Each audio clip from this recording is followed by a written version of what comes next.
Selamat pagi, kita akan bersama kembali merenungkan firman Tuhan. Tetapi sebelumnya mari kita berdoa. Tuhan Allah Bapa kami yang di surga, kami bersyukur dan berterima kasih. Pagi hari ini kami akan bersama merenungkan firman-Mu. Biarlah Tuhan yang memimpin dan menolong kami. Di dalam nama Tuhan Yesus kami panjatkan doa ini. Amin. Bapak Ibu, saya akan mengajak kita merenungkan firman Tuhan dari 1 Korintus pasal 1 ayat 10 sampai 17. Tetapi saya akan membacakan ayat 10 saja. Tetapi aku menasihatkan kamu saudara-saudara demi nama Tuhan kita Yesus Kristus, supaya kamu seia sekata dan jangan ada perpecahan di antara kamu. Tetapi sebaliknya supaya kamu erat bersatu dan sehati sepikir. Demikian firman Tuhan.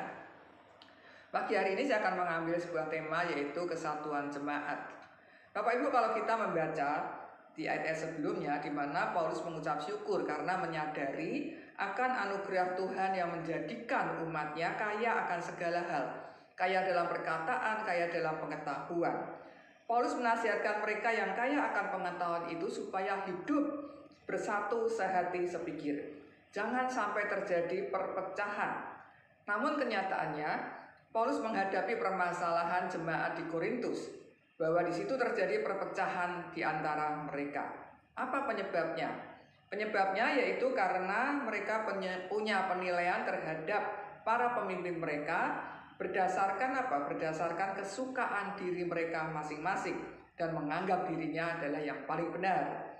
Kekagungan yang berlebihan dapat membawa semangat favoritisme, sehingga penilaian yang berbeda-beda ini dapat merusak kesatuan tubuh Kristus. Contohnya, sekelompok orang mengkultus individukan hamba Tuhan A, misalnya demikian ya. Lalu sebagian kelompok lain mengkultus individukan hamba Tuhan B. Nah, ketika hamba Tuhan A punya program, punya kegiatan-kegiatan, kelompoknya akan mendukung sedemikian rupa, baik dana ataupun waktu dan sebagainya. Tetapi kalau kelompok hamba Tuhan B membuat proyek, si kelompok A ini cuek ya, tidak mendukung, tidak mensupport dan sebagainya, atau sebaliknya. Nah, inilah yang sering membuat terjadinya perpecahan dalam sebuah gereja. Bapak Ibu, sebetulnya ketika kita hanya mau membuka diri hanya untuk satu orang yang kita kagumi, sebetulnya kita sedang membatasi diri kita, mempersempit diri kita sendiri juga, sehingga kita tidak bisa menerima berkat dari orang lain yang tentunya itu juga akan menjadi berkat bagi kita. Nah, dalam situasi ini kita bisa melihat di ayat 13 sampai 16 bahwa Paulus tidak menikmati pengagungan walaupun sebagian orang ada yang mengagungkan Paulus.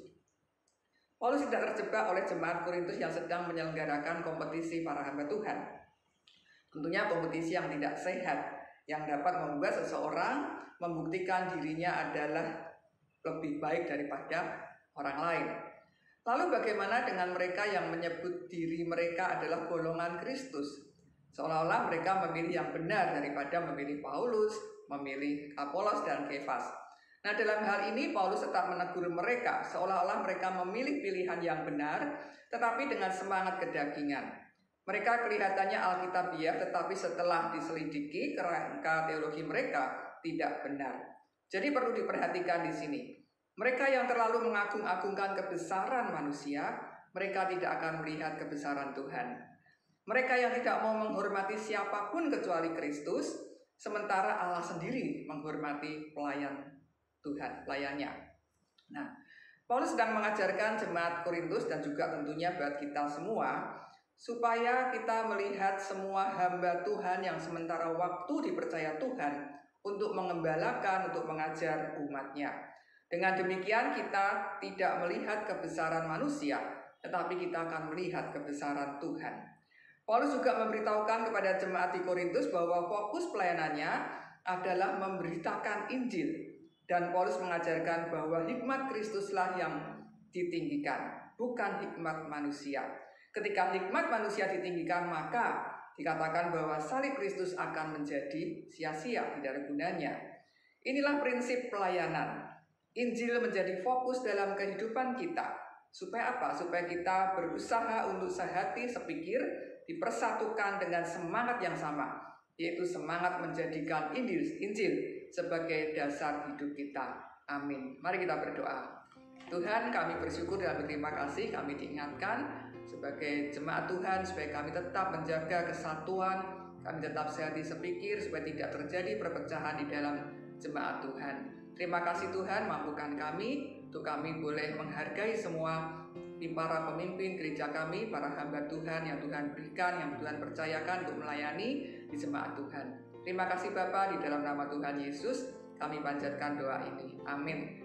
Selamat pagi, selamat beraktivitas. Tuhan Yesus memberkati kita semua. Amin.